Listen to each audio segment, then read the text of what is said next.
हॉटेलमध्ये आमदारांना ठेवून त्यांच्यावर अविश्वास दाखवणं योग्य आहे असं मला वाटत नाही. आणि ज्यांचा शेवटी आमच्या आमदारांच्यावर विश्वास आहे. अनेक प्रसंगातून तावून सुलाखून आमचे आमदार निघालेत आणि त्यामुळे मला खात्री आहे की पक्षाच्या धोरणाप्रमाणे ते वागतील. अशा पद्धतीने पैशांची उधळपट्टी केली जाते असं वाटत नाही. सध्या अंबानींच्या मुलाच्या लग्नामुळे मुंबईतील अनेक हॉटेल्स जे ते ऑलरेडी सोल्ड आउट आहेत. त्यामुळे किमती फार वाढलेल्या आहेत हॉटेलच्या रूमच्या असं मी ऐकलं. पैशाची उधळपट्टी काय, महाराष्ट्रात आता पैसे सगळ्यात जास्त खर्च करण्याची कुठल्या पक्षाची ताकद आहे, तयारी आहे हे आता महाराष्ट्राला कळून चुकलेलं आहे. आणि महाराष्ट्राच्या जनतेच्या मनात प्रश्न आहे की एवढे पैसे आले कुठून. शिंदे गटाकडनं एक दावा केला जातोय की शेकापचे जयंत पाटील यांची उद्या विकेट जाईल. निवडणूक आहे, निवडणुकीच्या प्रचाराचा भाग आहे. बघू आपण काय होतं ते. उमेद अंतर्गत काम करणाऱ्या हजारो महिलांना जे ग्राउंड रूटमध्ये काम करतात त्यांना फुटपाथवर पोहोचण्याचे वेळ आले. तर दुसरीकडं ज्या लोकांना मतदान करून सभागृहात पाठवलं त्यांना पंचतारांकित हॉटेलमध्ये ठेवण्याची व्यवस्था सरकारकडून करण्यात येते. कसं पाहताय? हा लोकशाहीचा सगळ्यात मोठा विरोधाभास आहे.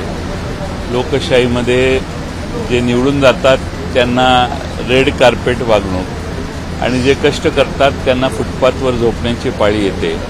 उमेदच्या अनेक भगिनी, लाखो भगिनी आज महाराष्ट्रातल्या प्रत्येक तालुक्यातून काल मुंबईत दाखल झालेले आहेत आझाद मैदानावर. त्या ठिकाणी त्यांनी आंदोलन केलेलं आहे. त्यांच्या अनेक मागण्या आहेत. त्यांच्या मागण्यांना राष्ट्रवादी काँग्रेस पक्षाचा पूर्ण पाठिंबा आहे आणि त्यांच्या मागण्या पूर्ण कराव्यात. कारण मी ग्रामविकास मंत्री असताना उमेदची सुरुवात झालेली होती आणि त्यांच्यासमोर अनेक प्रश्न आहेत. ते प्रश्न सोडवण्यासाठी, त्यांच्या मागण्या पूर्ण करण्यासाठी सरकारने खरं म्हणजे त्यांना इथंपर्यंत येऊन देण्याची गरज नव्हती. त्यांना त्यांच्या शिष्टमंडळाला भेटून त्यांचा प्रश्न सोडवायला पाहिजे होता. पण दुर्दैवाने या सरकारला मोठी आश्वासनं देण्याची सवय आहे. त्यामुळं त्या उमेदच्या शिष्टमंडळाला मंत्री भेटतील आज उद्या आणि भेटल्यानंतर सगळ्याच गोष्टीला हो म्हणतील. कारण चंद्र मागितला तरी देण्याची आता निवडणुकीत घाबरलेल्या या सत्तारूढ पक्षाची अवस्था आहे. महायुतीच्या निकालानंतर भाजप आधीच जास्त काळजी घेताना पाहायला मिळते. उद्या विधान परिषदेची निवडणूक आहे आणि त्याच्यासाठी म्हणून भाजपचे केंद्रीय निवडणूक प्रभारी भूपेंद्र यादव मुंबईमध्ये दाखल झालेले आहेत. त्यांचे भाजपच्या नेत्यांकडून आढावा. आता परराज्यातला माणूस येऊन महाराष्ट्रातल्या आमदारांचा आढावा काय घेणार? महाराष्ट्रातल्या आमदारांना महाराष्ट्रातल्याच नेत्यांनी येऊन भेटणं आवश्यक होतं. पण ठीक आहे, तो त्यांच्या पक्षाच्या अंतर्गत प्रश्न आहे. महायुतीकडनं असं दाखवण्यात येते की महायुती एकत्र आहेत किंवा छोट्या गोष्टी एकत्र आहेत. मात्र भाजपच्या अनेक स्थानिक नेत्यांचं असं म्हणणं आहे की 160च्या खालती जागा घ्यायच्या नाहीत, 160च्या वरती जागा लढायची. अशा वेगळे लोक, वेगळे नेते पक्षाचे वेगळ्या गोष्टी बोलत असतात. नक्की शेवटी बसून पक्षाचे श्रेष्ठी अंतिम निर्णय करतात. तोपर्यंत या आकडेवारीला आणि क्लेम्सना फारसा अर्थ आहे असं मला वाटत नाही. पण आता दोन नवे मित्र भारतीय जनता पक्षाने जोडलेले आहेत. आता त्या मित्र पक्षांचीच चैनी जोरात आहे. त्यामुळं भारतीय जनता पक्ष कदाचित 120-130 जागांवर समाधान मानावं लागेल आणि उरलेल्या सगळ्या जागा या एकनाथ शिंदे आणि अजित पवार या दोन्हींच्या पक्षाला द्यावे लागतील.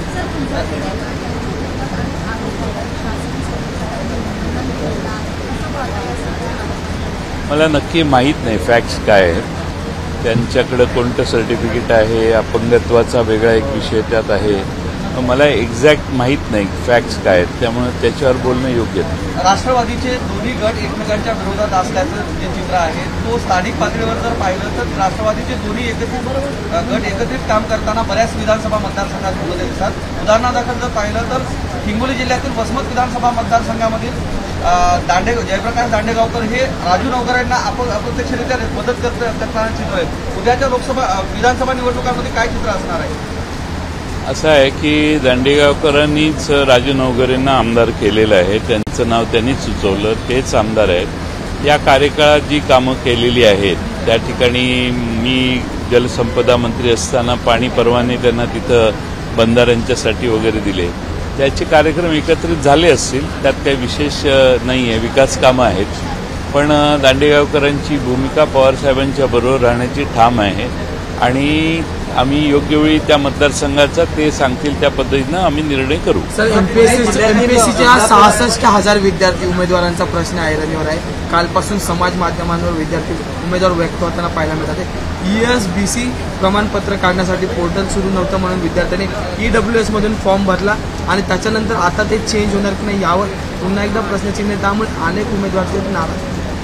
MPS या स्पर्धा परीक्षांचा खेळखंडोबा भारतीय जनता पक्षाच्या दिल्लीच्या सरकारने जसा नीट आणि अन्य परीक्षात केला तसा महाराष्ट्राच्या सरकारने सगळ्या स्पर्धा परीक्षातल्या युवकांचा खेळखंडोबा केलेला आहे. त्यांच्या आयुष्यात अनेक मोठे प्रश्नचिन्ह महाराष्ट्राच्या सध्याच्या सरकारने केलेले आहेत. मग पेपर फुटीची प्रकरणं आपण ऐकतोय, पाहतोय. अशाच पद्धतीनं आता सर्टिफिकेट कुठल्या दाखल्यावर अर्ज भरायचा याविषयी देखील यांचं पोर्टल चालत नाही म्हणून चॅलेंजेस उभे आहेत. मला वाटतं महाराष्ट्र सरकारने याच्यात पुढाकार घेतला पाहिजे होता आणि असे कोणतेही प्रश्न तयार होणार नाहीत हे पाहायला पाहिजे होतं. पण सरकार या दृष्टीनं या फ्रंटवर फेल झालेलं आहे. समृद्धी महामार्गावर भेगा पडलेल्या पाहायला मिळतात. वर्षभरातच त्या भेगा आता मोठ्या होत जात आहेत. संभाजीनगरमध्ये त्या महामार्गावर अशा प्रकारचं भेगा समोर येत आहे. समृद्धी महामार्ग ही एक मोठी कहाणी आहे. आमच्या रोहित पवारांनी मध्येच समृद्धी महामार्गाचे करते धरते जे होते त्यांच्याबद्दल किती संपत्ती त्यांनी गोळा केली याची आकडेवारी इत्थंभूतपणाने सादर केलेली आहे. समृद्धी महामार्ग हा महाराष्ट्राच्या समृद्धीपेक्षा त्यावेळचे निर्णय घेणाऱ्या सगळ्यांची समृद्धी करून गेलेला आहे. आज वर्ष झालं नाही 400M कॉन्क्रीट तुम्ही वापरलेलं जर असेल तर भेग काय साधी फटी कुठं दिसली नाही पाहिजे. पण तुम्ही एवढ्या मोठ्या भेगा दाखवायला दिसतायत आता आणि याचा अर्थ त्या समृद्धी महामार्गाची दर 100 मीटरवर टेस्ट घेतली पाहिजे जे काही कॉन्क्रीट पडलेलं आहे त्याचं. आणि ज्या पद्धतीनं समृद्धी महामार्गावर भेगा पडत आहेत, आज मुंबई ट्रान्स हार्बर लिंकवर देखील भेगा पडल्या. आम्ही काही बोललं की म्हणतात तुम्ही प्रोजेक्टला बदनाम करता. अरे फॅक्ट दाखवायचं विरोधी पक्षाचं काम आहे. तुम्ही समृद्धी महामार्गावर भेगा, इथं ट्रान्स हार्बर लिंक जे सेतू अटल सेतू बांधलाय त्याच्यावर भेगा, हे प्रसारमाध्यमांनी दाखवलेलं वास्तव स्वीकारत का नाही. आणि तुम्ही सुमार दर्जाचे प्रचंड पैसे खर्च झाले. ज्या ठिकाणी 20 रुपये खर्च पाहिजे होता तिथं 100 रुपये खर्च केले आणि ते वाटून कुणी घेतले हा पुढचाच प्रश्न आहे. पण अतिशय गंभीर टेक्निकल हा मुद्दा आहे. आम्ही विधानसभेत हे सगळे मुद्दे मांडणार होतो पण कालपासून हे सरकार घाबरले आणि सभागृहात गोंधळ करण्याचा प्रयत्न चालू आहे. आज पाहूया ते बोलायला देत आहेत का. अनेक भ्रष्टाचाराची प्रकरणं आज आणि उद्या निघणार आहेत आणि म्हणून हे घाबरून माझा अंदाज आहे सरकार सभागृह चालून देत नाही आणि सभागृहाचं कामकाज काल आरक्षणावरून गोंधळ घातला. मग आरक्षणावरून गोंधळ घातला आणि आरक्षणाचा मुद्दा तुम्हाला एवढा महत्वाचा वाटत होता तर मग सभागृहाचं कामकाज का उरकलं. तुम्ही आरक्षणाच्या मुद्द्यावरच ठाम राहिलं पाहिजे होतं. तुम्ही आरक्षणाच्या मुद्द्यावर गोंधळ घातला आणि सभागृहामध्ये 94,000 कोटी रुपयाच्या पुरवणी मागण्या मान्य केल्या, सगळे बाकीचे प्रोसिडिंग्स पूर्ण केले. याचा अर्थ तुम्हाला आरक्षणाच्या पेक्षा सभागृहात गोंधळ घालणं आणि शेवटच्या 3 दिवसात विरोधकांना बोलून न देऊन आपल्यावर जे आरोप होणार आहेत त्यापासून बचाव करण्याचं काम हे सरकार करतंय. म्हणूनच सरकार घाबरलेलं आहे, पळपुटेपणा सरकार करतंय.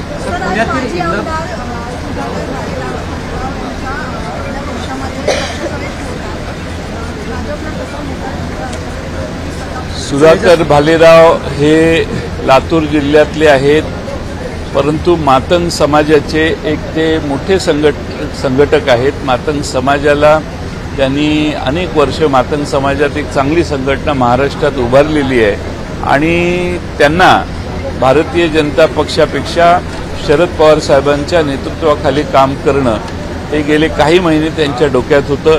यापूर्वी गेले 3-4 महिने 6 महिने लोकसभेच्या निकालाच्या आधीपासून ते माझ्या संपर्कात होते आणि त्यांनी मागच्या आठवड्यात हा निर्णय घेतला की पवार साहेबांच्या नेतृत्वाखाली काम करायचं.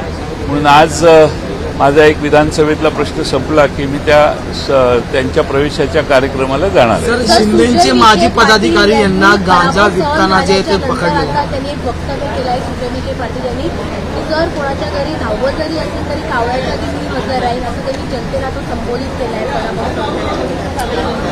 सुजय विखे हे उद्विग्न अवस्थेत आहेत, मनस्थितीत आहेत.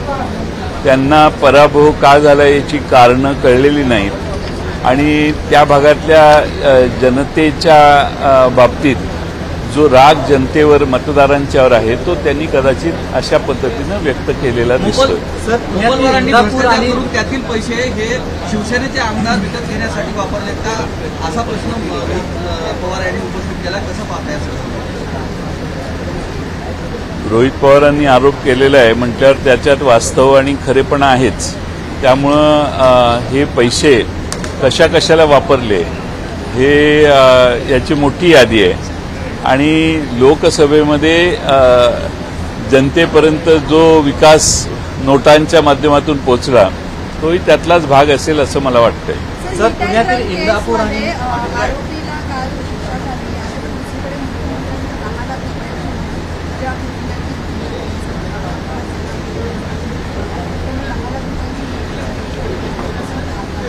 असं आहे की काही ठिकाणी 25 लाखाची मदत, काही ठिकाणी 5 लाखाची मदत, काही ठिकाणी 10 लाखाची मदत. म्हणजे बादशाला मनात वाटेल तसे निर्णय जर होत असतील तर मला दुर्दैव आहे असं वाटतं. मध्येच 25 लाखाची मध्ये एकदा मदत केलेली, 10 लाखाची मदत का? तर तो तुमच्या पक्षाच्या जवळचा माणूस आहे, त्यांनी त्याला उडवलं म्हणून मग यांना कमी पैसे आणि दुसऱ्या कुठल्या पक्षाचा असेल किंवा संबंध नसेल तर त्याला 25 लाख रुपये. हे दुजाभाव मुख्यमंत्र्यांनी सोडला पाहिजे अशी आमची त्यांना विनंती आहे. लोकलमधनं प्रवास करणारी एक घरकाम करणारी जी तरुणी आहे ती रेल्वेमधून पडली, तिच्यावर पूर्ण कुटुंबाचा भार होता. तिचे दोन्ही पाय तुटले गेलेले आहेत, ज्यामध्ये सरकारनं तिला काहीही मदत दिली नाही. दुसरीकडे क्रिकेटरना 1100 कोटी रुपये दिलेत तर वेगळं बजेट सुद्धा सादर केलंय. या पद्धतीची जिच्यावर जिम्मेदारी होती त्या महिलेला काही दिलं नाही सरकारला. या गोष्टीकडून मी कसं पाहता? बादशाच्या मनात आलं हिट अँड रनमध्ये 25 लाखाचे 10 लाख झाले. बादशाच्या मनात आलं क्रिकेटचे शौकीनांना खुश करण्यासाठी क्रिकेटवीरांना 11 कोटी दिले. या सरकारला असे निर्णय पटापट जाहीर करणे म्हणजे शेवट आता ज्यावेळी दिवा विझताना मोठा होतो तसा हा प्रकार आहे. लोकसभेच्या नंतर विधानसभेत या सर्वांचा पराभव महाराष्ट्रातली जनता करणार आहे. आज 94,000 कोटी रुपयाच्या पुरवणी मागण्या आणि त्याच्या आधी 2 वेळा बजेट मांडून देखील पुरवणी मागणी मांडावी लागते. हा सरकारच्या अर्थव्यवस्थापनातला गोंधळ आहे असं मला वाटतं. सर, गांजा तस्करीत पुन्हा एकदा महाराष्ट्राचं नाव आलेलं आहे. एका महिलेला माजी शिंदेच्या शिवसेनेच्या पदाधिकारी होत्या, काही वादामुळे त्यांनी ते पद सोडलं, पण त्या गांजा तस्करी करत होत्या असं म्हटलं. 120 किलोचा गांजा पकडलाय, तेही तामिळनाडू पोलीस महाराष्ट्रात आणि या गांजा तस्करी करणाऱ्या महिलांना पकडतात. हे गंभीर आहे आणि यावर पोलिसांनी योग्य ती कारवाई केली पाहिजे असं आम्हाला वाटतं. त्या परिसरात मोठ्या प्रमाणात ड्रोन फिरवण्यात आलेले आहेत. अज्ञात हे ड्रोन आहेत. कसं बघताय? हा एक प्रकारे कायदा सुव्यवस्थेचा प्रश्न आहे. लोकांनी मागणी केली की याचा छडा लावला पाहिजे. छडा लावला पाहिजे, पण एखादा मोठा माणूस जमीन खरेदी करण्याच्या नादात असेल, तो जमिनी बघण्यासाठी ड्रोन फिरवत असेल, त्याच्यापेक्षा जास्त त्याला महत्त्व नाही.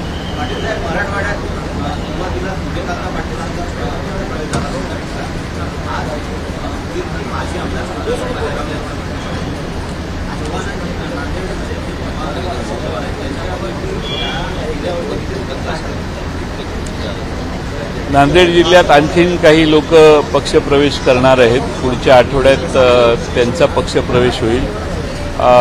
जळगाव आपल्या याच्यात धुळे जिल्ह्यातले काही लोक पक्षप्रवेश करण्याची शक्यता आहे. नाशिक जिल्ह्यातल्या देवळाली भागातले काही कार्यकर्ते जे आमच्यापासून फुटून गेलेल्या पक्षाचे आहेत ते देखील आत्ता प्रवेशाला आलेले आहेत. आणि आज लातूर जिल्ह्यातले काही नेते मगाशी सांगितलं भालेराव त्यांच्याबरोबर काही असंख्य लोक प्रवेश करणार आहेत। हे सगळे प्रवेश आम्ही छोट्या पद्धतीने इथं करतोय आणि ज्यावेळी आम्ही त्या मतदारसंघात जाऊ त्यावेळी त्या प्रमुख नेत्यांचे त्या ठिकाणी मोठे मेळावे आयोजित केले जातात। काँग्रेसच्या अधिकृत ट्विटर हँडलवर नरेंद्र मोदींचा फोटो टाकून त्यावर एक पोस्ट करण्यात आली ज्यावर गैरबुद्धी असं लिहिण्यात आलं आहे। या गोष्टीकडे तुम्ही कसं पाहता? राहुल गांधींच्यावर काय लिहिलंय हे आपण बघा, एक बाजू बघू नका। राहुल गांधी विरोधी पक्ष नेते आहेत, त्यामुळं त्यांच्या बालबुद्धी नावाने त्यांचा उल्लेख करणं हेही योग्य नाही। शेवटी पंतप्रधान पदाची गरिमा राखली गेली पाहिजे आणि विरोधी पक्ष नेत्याची गरिमा राखली गेली पाहिजे आणि टाळी एका हाताने वाजत नाही।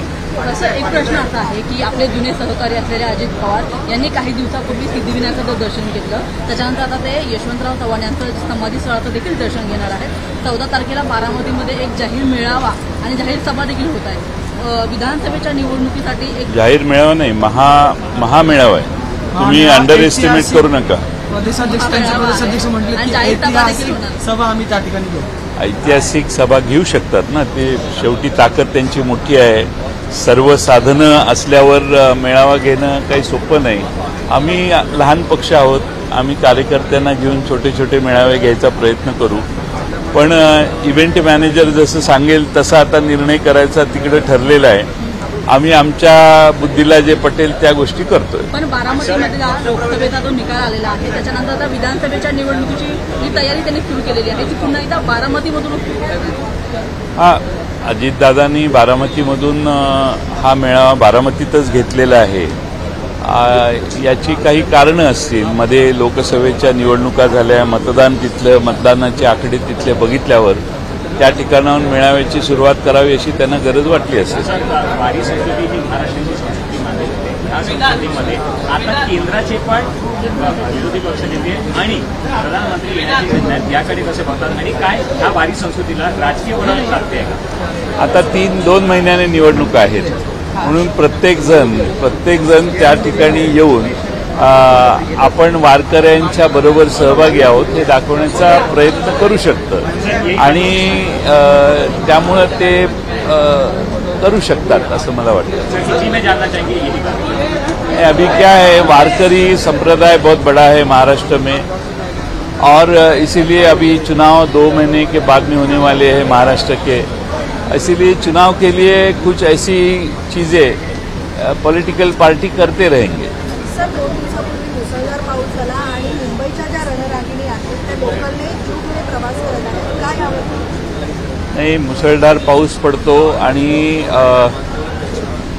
महिला आमच्या या लोकलने प्रवास करतात।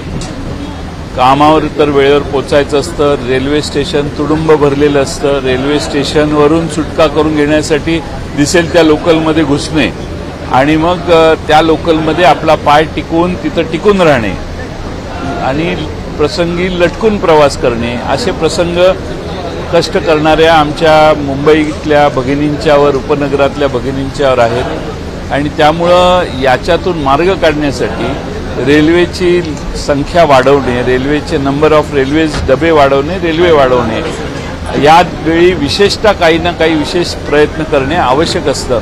पण सरकार मुंबईकडे आता जेव्हापासून रेल्वे बजेट हे मुख्य बजेटमध्ये सबस्यूम करण्यात आलेलं आहे तेव्हापासून मुंबईच्या लोकल, मुंबई महानगर, मुंबई उपनगर आणि मुंबईच्या बृहन्मुंबईतून येणारी माणसं मुंबईत यांच्या प्रश्नांकडे पूर्ण दुर्लक्ष केंद्र सरकार करते। सर, एक अशी चर्चा आहे की अजित पवारांनी काँग्रेसचे 3 आमदार स्वतःकडे वळवल्याचं म्हणते की दुसरी अशी चर्चा आहे की अजित पवारांचे नाराज आमदार ते तुमच्या पक्षाच्या संपर्कात आहेत, तुमचं कसं बघताय? अजित पवारांचे 3 आमदार संपर्कात असल्याचं आमच्या संपर्कात कोणी नाही आहे ना, आम्ही तसा प्रयत्न करतोय।